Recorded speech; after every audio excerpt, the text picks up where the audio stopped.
Hey everybody, Tim Albrecht here. Welcome to this week's episode of the Ask a YFP CFP segment of the Your Financial Pharmacist Podcast, where we feature questions from you, the YFP community, to be answered by one of YFP Planning's fee-only certified financial planners. Before we jump into today's question, I want to give a shout out to YFP Planning's incredible team that makes this segment possible.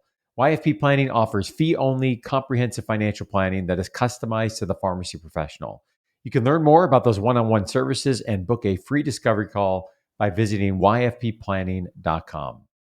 Okay, this week's question comes from one that we received via the website. And the question, Tim Baker, is it possible to invest in real estate and start building a portfolio while pursuing public service loan forgiveness? What are your thoughts? Yes, it is possible to invest in real estate while pursuing a PSLF strategy. However, probably something that I would not advise.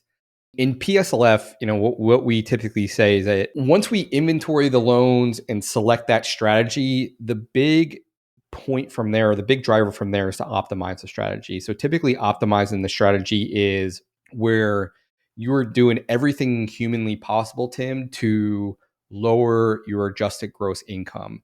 And the reason that you want to do that is because the adjusted gross income is the number that is used to calculate your student loan payment in the income driven plan that you're in that will get you from year 0 to year 10 for the PSLF strategy. So typically pay, repay, those types of plans. So what we really want to focus on here in this strategy and the ways to optimize the strategy is to really pound the pre-tax buckets as best we can. So every dollar that you can get into a traditional 401k, a traditional 403b, a traditional TSP, and an HSA, typically you would also say a traditional IRA, but for most pharmacists outside of like residents and fellows, that's going to be a deduction is going to be off the table because they're going to make too much money. So the traditional 401k, 403b, TSP, and HSA are going to be the main drivers for you to get your AGI down that is ultimately going to lower your payment and maximize your forgiveness. So what am I talking about here? So if we look at this in kind of like a scenario where you have a pharmacist making $120,000 and say they work for the VA and they max out their TSP or close to it, and they put the 20,500, we'll just say 20,000. So now they're not making, in the eyes of the IRS, they're not making 120,000, they're making 100,000.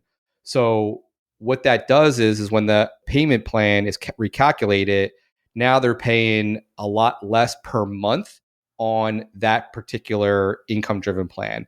So now it has an added benefit that you're also basically growing that pot of money that you wouldn't have otherwise done if you were going to refinance or pay in a higher income driven plan. So, what we typically calculate on is like if you use the averages of like $175,000 in debt, $120,000 of income, typically over 10 years, they're going to pay $800, $900 a month in an income driven plan. But if you can get that 120 down to 100, then maybe that's $600 a month.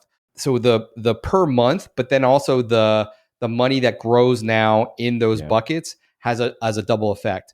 So to me, I would probably start seeding the traditional buckets and put the real estate, becoming a real estate mogul on the back burner, because it really has a doubling effect of what you're paying per month on the student loans. And then those buckets of money, the traditional 401k, 403b, TSP, HSA, growing over those 10 years of time, with the market kind of doing its thing.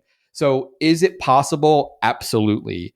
Is it advisable? Probably not, because I just think that your dollars will go a lot further in a more traditional investment, because if you put $20,000 into an investment property, that is doing zero for your PSLF strategy. And I think that is going to be the major needle mover with regard to your ability to build wealth in that 10-year time frame. Yeah, really well said, Tim. I think everyone is aware. We've talked about it on the show in different episodes. I know David and Nate have certainly talked about it on the YFP Real Estate Investing Podcast. There are tax advantages to real estate investing, but here it's not and they are not connected to PSLF, right? And so Right. I think the optimization of, can you lower that monthly payment, as you mentioned, through the strategies you outlined, plus can we start to accrue some savings, and that really becomes, that focus of optimization around PSLF. I guess the thought I'd have is, if somebody's crushing it and they're able to max out those accounts and they're still able to move forward cash flow wise with other goals, maybe that's, the exception. But I think for many folks that might be a stretch, as they're trying to really focus on those traditional accounts, as well as the HSA, as you mentioned. Tim, I would point folks, episode 248, Robert Lopez, YFP Planning Lead Certified Financial Planner. He and I talked through 3 success stories with PSLF. We shared 3 stories of pharmacists who collectively had more than $700,000 forgiven tax-free. We also talked through some PSLF updates on that show. We'll link to that in the show notes. But through those 3 stories, I think it really helps to come to life what you're talking about here, which is that optimization strategy. And all 3 of those really leaned into that strategy, which not only led to that amount that was forgiven tax-free, but also allowed them to accelerate their savings goals. So again, this is a great question. We received this via the website. And for folks that are listening, if you have a question, you can send us an email, info@yourfinancialpharmacist.com. You can also record your question by visiting yourfinancialpharmacist.com/ask-YFP. And as we wrap up this week's episode, an important reminder that the content in this show is provided for informational and educational purposes only, and is not intended to provide and should not be relied on for investment or any other advice. For more information on this, you can visit yourfinancialpharmacist.com/disclaimer. Thanks for listening, and have a great rest of your week.